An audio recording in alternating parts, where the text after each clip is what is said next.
Juan, new team, new opportunity. Can you just describe your excitement to get going here with the Yankees? It's really exciting. It's really nice to be here and share locker rooms with those guys.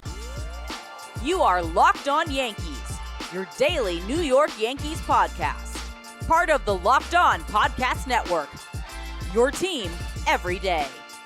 Welcome to Locked On Yankees, which is part of the Locked On Podcast Network, your team every day. Thank you for making us your first listen every day. I'm Stacey Gotsoulias. Today's episode is brought to you by FanDuel. Make every moment more. New customers join today and you'll get $150 in bonus bets if your first bet of $5 or more wins. Visit FanDuel.com/LockedOn to get started. With me as always is my producer, Steve Granado. Steve, there's stuff to talk about. Yay! Oh, we got a whole bunch of stuff to get to, Stace. What's up to you? What's up to everybody? Thanks for clicking up on the show here today. We have a whole bunch of things. The Yankees are apparently not engaging in extension talks with Gleyber Torres. We need to break that down later on in the show. Clarke Schmidt has kind of had a pretty big offseason here and is kind of changing things up a little bit. Talk about him and his new budding friendship with Marcus Stroman. First, Stacey, Juan Soto officially in Yankee gear, not just wearing a hat in a random office on a Zoom call. We get our first look at Juan Soto officially, quote unquote, in Yankee gear, Yankee garb. And he had a whole bunch of things to say. First thing he was asked about was, of course, what's on everybody's mind right now. We've been talking about it. Where is he going to hit in this loaded lineup? Where are you going to hit in the lineup? We don't know yet. I talked with Booney about it and everything. He's trying to figure out the lineup and see how it's going to be. He's going to let me know, but definitely any spot I'm going to be, I think it's going to be fun. As the lineup what we have is just a big and deep lineup that we have, so any part of the lineup that I hit, I'm going to be fine with it. All our clips today coming from Yes Network. Stacey, it doesn't seem like Juan Soto has much of an idea right now either, and I think I'm going to give a lot of credit here to Aaron Boone because he's been talking about this too. He was asked about it on a handful of occasions here over the last couple of days since spring started. I don't think you should know where people are hitting in the lineup right now. That's like kind of the point of spring training, right? Yes, it's too early to tell. Although I do love that he's already calling him Booney. I found that hilarious when I was watching the press conference this morning. I know where guys would prefer to hit, and I feel like they have an idea of what they want the lineup to look like, but they're not going to say it. And they're going to watch how these guys work through spring training and everything. And, but I do enjoy that he was wearing a shirt with his name on it. I thought that was really cool. If you're not watching on YouTube, watch the press conference on YouTube. I think I want to make one with my name on it because that's really cool. There you go. Yeah. Very nice. MLB.com had a projected lineup for every team, projected lineup, projected roster. The roster is the exact same thing that we've been saying. We pretty much know it unless they make an addition or somebody gets hurt. It's not changing. But the lineup on there they had was DJ, Soto, Judge, Torres, Gleyber, and then I think it was like Verdugo, Stanton, yada, yada, yada. Trevino was the listed catcher, by the way. Just because I want to keep making myself the villain. But yeah, I think they have the idea, right? You have the genesis of the idea there. They don't have the full-fledged lineup here, which again, I think is a good thing, which is why I felt like it was so kind of out of character when what was it, like December maybe, that Aaron Boone came out and said like, Gleyber's our third baseman, or not Gleyber, DJ's our third baseman. And I was like, whoa. Like, can we let this play out first? Yeah. That felt a little out of pocket for me. Maybe he was tipping his hand a little too early. I don't know. But, everyone's there. Obviously, they reported here today on Monday. Obviously, you're listening or watching to this on Tuesday. But they reported. Everybody's there. I didn't see any. There's always like these stories around spring where it's the visa problem. And I was just going to say there's no visa problems. Yeah. Because I know there were other teams that had a couple of players that had visa problems. Like they were going to show up later in the day. Like they didn't get there right at the time that you were supposed to report. But yeah, nothing like that for the Yankees. Everyone was there early. Like the sun was coming up when some of them were showing up. It was dark out. I was impressed. Yeah, they were all early. Of course, back to the Soto stuff. He had a whole bunch of other things he talked about. He talked about Aaron Judge and what they can learn from each other a little bit. He's been doing this thing for a long time. I can pick it up a couple things, and even from Yankee Stadium, pick it up what he thinks, where the ball is going to carry more, and where we can see where we can hit the ball better and take our advantage, and I definitely can help him out with anything that he needs. I don't think he needs much, but anything that he wants to know, I can help it out with. I'll be there for him.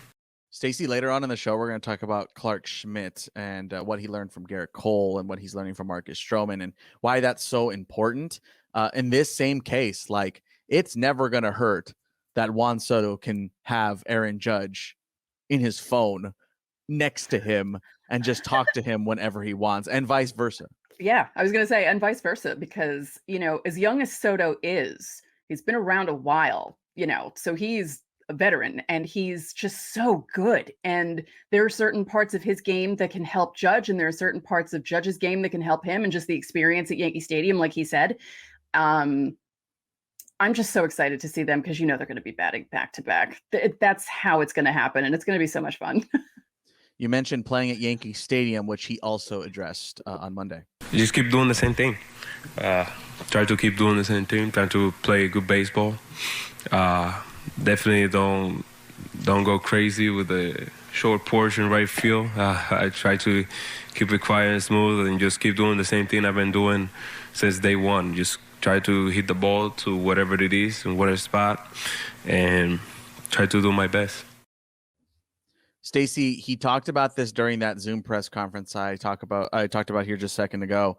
But I think this is great that he's reiterating this, that he is focused on just hitting the ball and knowing, not just like, oh, I'm just giving us lip service, like, oh, I'm just going out there and play baseball. I'm just going out there and play baseball. Like, he's already addressing, like, I know to not go for the short porch because that is not my game. It's not just oh, the short porch is there. Oh, I don't even see it. What's a short porch? It's more like, no, it's a conscious effort on my part that I'm actively working against the tendency to try and hit balls that way, which I really appreciate. Right, because there are a lot of guys who fall into that trap and then they don't have good tenures in New York because they're trying to hit the ball to the short porch and then they're striking out too much, or they're just not doing their game the way they're supposed to. So I really like that he is cognizant of that. And I mean, he'll occasionally hit one into the short porch because he's such a great hitter. It's going to happen. But I like that he's not consciously, because I'm sure that's so tempting for no matter what player it is. You see that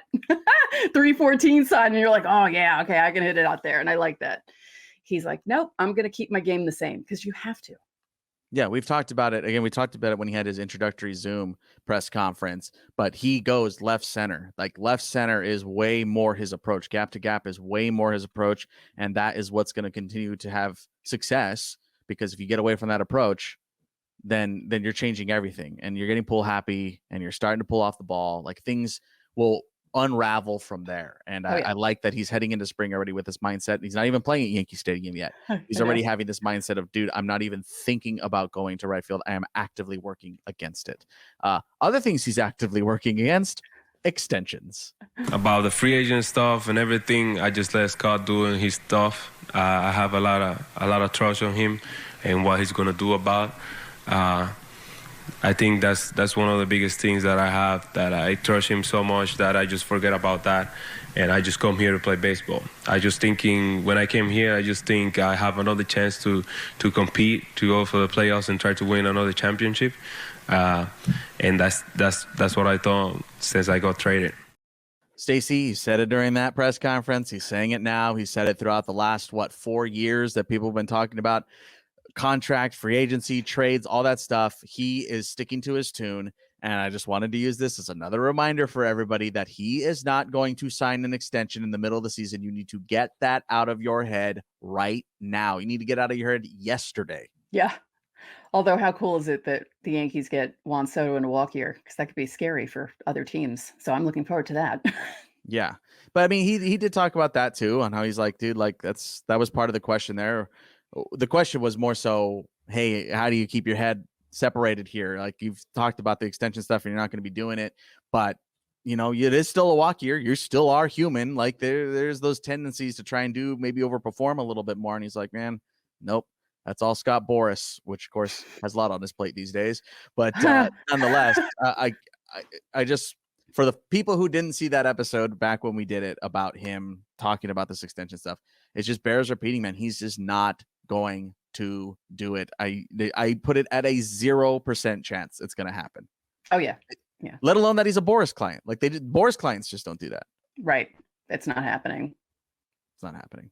Just a reminder, friendly reminder, PSA for everybody, all Yankees fans out there. Don't forget to leave your Fan Mail Friday questions here on the YouTube side. Go to that comment section, look at the pinned comment, and reply there. Our Fan Mail Friday coming up here in a couple of days. So I'm sure you guys have plenty of questions now that spring training is underway. So get them in now. Of course, you can join the Locked On Yankees Insiders Club, where we're getting you information over there via text message all the time. Check out a 14-day free trial in the episode description. You also get a whole bunch of other perks with that. All right. Clarke Schmidt changing things up a little bit and how he was completely trusted at the 5 last year, basically no matter what. We're going to break that down next.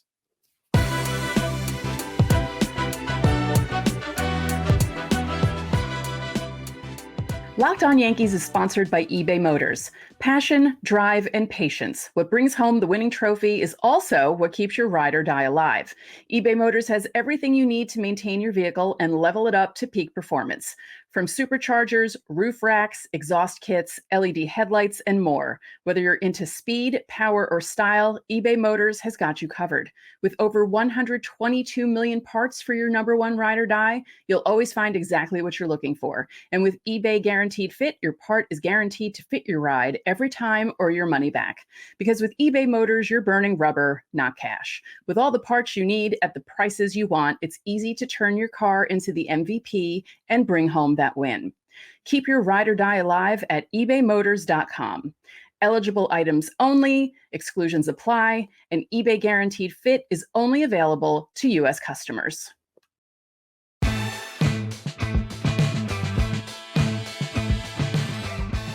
Segment 2 here on today's episode of Locked On Yankees. Stacey Gatsulia, Steve Granado. Hey, don't forget to check out Locked On Sports Today on YouTube 24/7. Every best show, every best storyline on there on a daily basis, and it is always on. Check it out. Again, it's called Locked On Sports Today.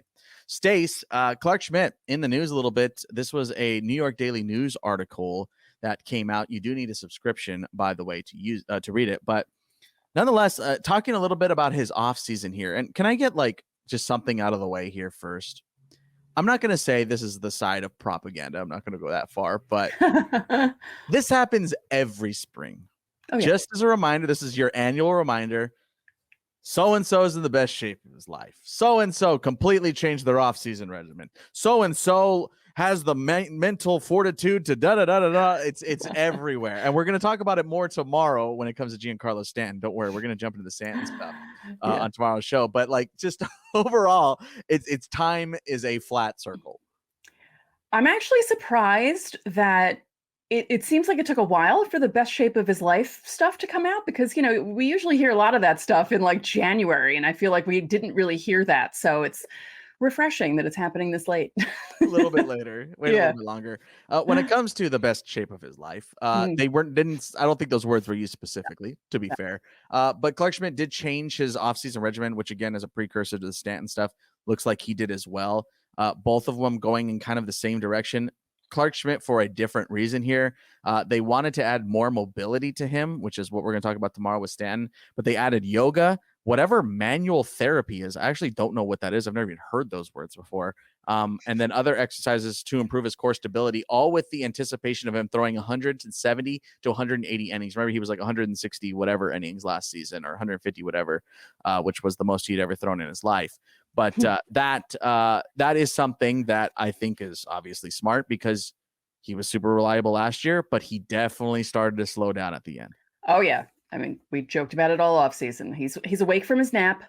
And when he woke up from his nap, he started doing yoga, apparently. But it is really important to have core stability. And yoga really does help with that. As someone who took yoga for a while, and then before my 2 bouts of COVID, I've lost my core stability and I have to get it back. But your core is so important because it affects everything about your body. And especially when you're a pitcher, because if you have a weak core, it affects your back. And if you're a pitcher and it affects your back, it's bad. So I like that they added that to his routine because it'll help him pitch more than 150 something innings. And, maybe we'll see a better performance out of Clarke Schmidt. Not that he was bad. I mean, he was solid. He was him. Remember, we talked about how him and Cole, the 1 and the 5, were the 2 most reliable guys in the rotation in 2023. So I'm glad that he did this. And I like that they're like, here, this is your job. You're in the rotation. So here you go.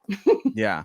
I looked up manual therapy. A lot of words, a lot of tough words to pronounce. It says it's used by occupational therapists to treat musculoskeletal pain and disability, and mostly includes kneading and manipulation of muscles, joint mobilization, and joint manipulation. So there you go. So basically massage, like a I guess massage. Yeah. Something in that regard. Just say massage instead of manual therapy.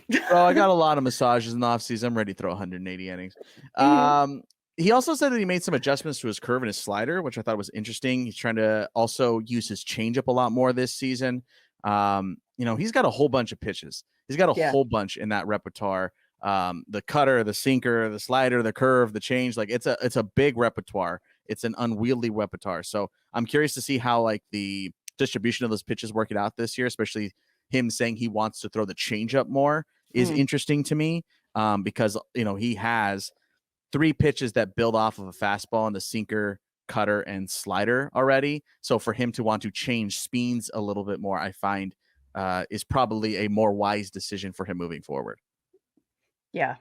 I feel like the more pitches you have, the better it is, because as Cole said yesterday, if something's not working, you can go to one of your secondary pitches, and if that's working really well, then you can stick with that. So I like that he's going to incorporate the changeup more. I also feel like maybe working around Garrett Cole is getting into his head, like, oh, I should start doing stuff like Cole does. Yeah. Here's a quote that I wanted to pull as well, talking about some of the issues he had personally on the stuff wise last year versus his sinker and cutter. Quote, when I started throwing the cutter, I started overcutting the sinker. So I started getting to the side of the ball too much, and it kind of blended the shapes a little bit. The cutter was really, really good shape wise, but it kind of tied into the sinker because I kind of come around the ball a little bit. So just kind of like I said, those pitches build off of a fastball, right? Essentially, like that's your hard stuff. Sinker, cutter, slider, all those splitter, those are kind of pitches that are built off of each other, that work off of each other. And so when, for him, it's good because it's a familiarity standpoint, but this is getting to a point where like I can't feel the difference. Like it feels like I'm throwing it the same, which means like master of none, jack of all trades kind of thing here, where it's like neither pitch is distinguishable. They're kind of blending a little bit together, which sometimes results you'll see guys go like, my cutter and my slider were kind of starting to feel the same thing. So now we just call it a slurve, and it like it evolved into something different, which you can always slutter. See happen. Yeah. Yes, that is a thing. Like I have heard people say that. I've heard pitchers talk about that. Where it's just like, I don't know, it's this. I just call it this. Right. Like the Kodai Senga, the ghost fork or whatever. Just like, I don't know, man. I call it this. So it's not a 1-to-1 with any pitch, but I thought it was interesting how he's talking about trying to differentiate those pitches just because they are so similar. Yeah. And I think it would probably help against batters as well. Like for him to trick the batters more if the pitches look different. Obviously. Yes. And just again, the feel of it. Yeah. It all blends into itself, right? Like you feeling the difference, you're able to use them in different situations is going to allow you to be more successful. Yeah. Of course, there was a lot of it in this article talking about how he and Stroman are sitting next to each other in the clubhouse, and now they're already starting to get to know each other really well. And everyone was talking about how it's a good thing because their repertoires are so similar and they pitch very similarly. And even to the point that Garrett Cole came out and said like Stroman and the sinker, like that's a thing. So like for Clarke Schmidt to be able to pick his brain, just like he picked my brain last year, this is ultimately going to make him a better pitcher. Brian Cashman did speak about him as well. He said, quote, I was really proud of the season he had last year. Looking forward to running him back out there in 2024. He's earned the right, and hopefully he continues to take even further steps forward. I think he's got a high ceiling. Given what Brian Cashman has said this offseason, this is the most glowing review, really. Like that's huge. Like he's got the whole backing of everybody here. And it seems like Clarke Schmidt as the 5 without anything else. Like that doesn't seem like there's much change in that at all. Yeah, I just really like that they're pairing him up with Stroman. They have their lockers together, so they'll hang out together. They'll pick each other's brains. I think more Schmidt picking Stroman's brain for things, but we talk about how when players come over, when players come up, you talk to the guys who have been there for a while or the guys who have pitched for a long time, and you learn from them. And I just think this is great, and I can't wait for this. They're already posting pictures of them together on the Yankees account, Stroh and Schmidt. So yeah, I'm excited. I'm getting excited for all this stuff. It's going to be fun to watch how this season evolves with these pitchers and how they perform. I mentioned the word propaganda earlier. Yeah. And I don't want to yuck your yum at all. But I will, on the same front of your side, I will say this spring training definitely has a different feeling than last spring training did. Spring training, it was like rain on your wedding day, Alanis Morissette stuff. And then right away, it's like raindrops keep falling on my head. And I'm just walking away and then smiling and it's fine. And, it seems like there's a different attitude this spring. That's for sure. It got off to such a sour start last year. Yeah, I also feel like the Yankees not doing so well last year is helping. And it's going to help going into 2024. It's going to be motivation for them to not miss the play. They don't want to miss the playoffs again. They want to win a championship. And I feel like they almost kind of needed last year to happen. Yeah. I think our last, 2 minutes of talking here about everything going on in spring could be summed up by one word: vibes, bro. I guess it's vibes, bro. Just vibes. Anyway, speaking of vibes, a little bit of different vibes, kind of flipping it back on the other side. Brian Cashman also spoke about Gleyber Torres a couple of days ago. No extension? Not even talking? That's next.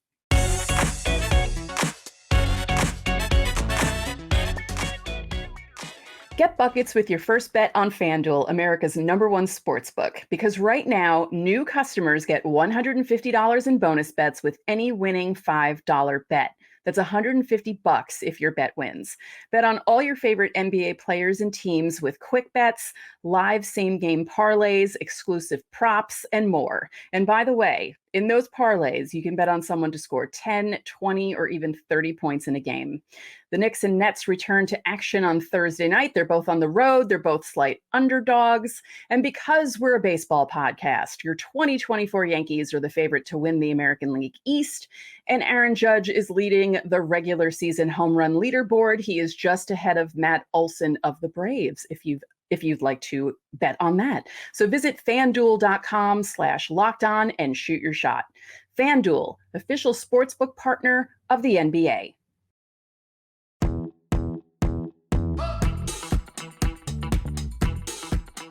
Final segment here on today's episode of Locked On Yankees. Stacey, this being tweeted out a couple of days ago. We haven't had a chance to get to it. We wanted to talk about it now before it gets lost in the shuffle, the Soto shuffle, if you will, of spring training. This is a tweet coming from Brian Hoke, trusted source. Quote, Brian Cashman said that the Yankees have not had any extension talks with Gleyber Torres, noting that he is their second baseman, quote, for this season, end quote. Stacey, look, Gleyber's the name. It's the name. How you feeling about this? How you feeling about this not even engaging yet? Or seemingly like no urgency whatsoever to engage? I'm not sure how to feel. I can see. I'm with you. Like I'm with you right there. Yeah, like I don't know how to feel about this because I'm not angry about it. I mean, I joked about it during the break, but I'll joke about it now. I feel like maybe the Yankees have PTSD from some of the extensions that they've signed in recent years and how they haven't worked out. I mean, Luis Severino, hello. Aaron Hicks, again, hello. Like those were just really bad extensions that they did. Not that every extension is bad, but I can see it from the Yankees' point of view. But Gleyber has been solid since he's been here. He's been healthy since he's been here. And I feel like something big will happen in the offseason, maybe. And maybe that's why they're not going to do it during the season. Because you also don't want that stress on him either, waiting for something to happen. You just want him to play and not have his mind on that stuff. Kind of like the Soto thing also. Yeah. I know it's not technically, but do you view the Judge contract as an extension?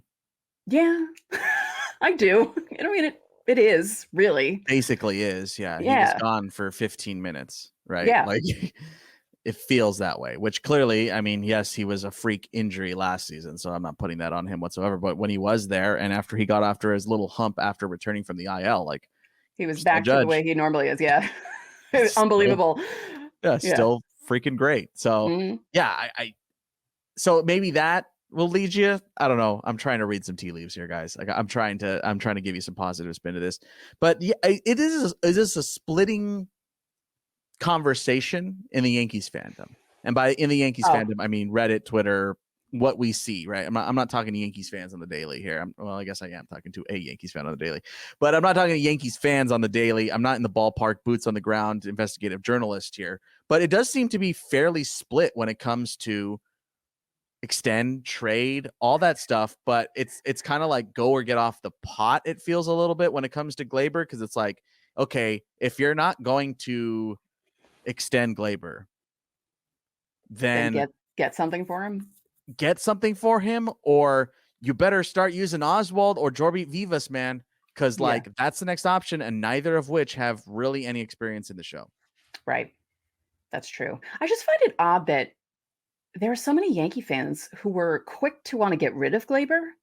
You know, like even this offseason, like any trade proposals that I saw from even other shows that were, so many of them wanted Gleyber gone. And I just don't understand. He's been one of the most solid players that the Yankees have had in the past 6-7 seasons now that he's been here. And it's just kind of crazy that people are so quick to want to get rid of him. I don't understand that mentality. I completely agree with you. Like, I don't get I guess maybe the thing is because you have depth at that position and you could foresee a world where you get pitching out of Gleyber. Maybe that's what it is.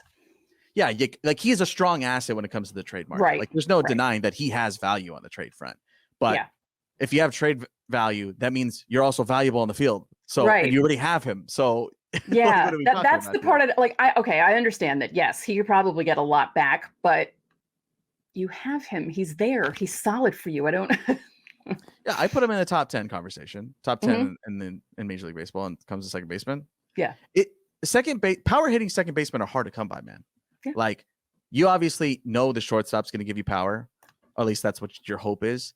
But when it comes to Gleyber, like 25 bombs a year out of a second baseman, you're not looking for 40. Like you're not looking for 40, and for how many doubles he brings in and just the way he works on base. And yes, we know the shortcomings he has when it comes to the mental lapses and things like that. But all in all, those are pretty minuscule when it comes to his overall body of work. So we're talking about Gleyber, talking about, this being the year. He shows up to spring training with a mustache. Now, do we envision this mustache having some sort of power that makes him have an incredible year? I don't know.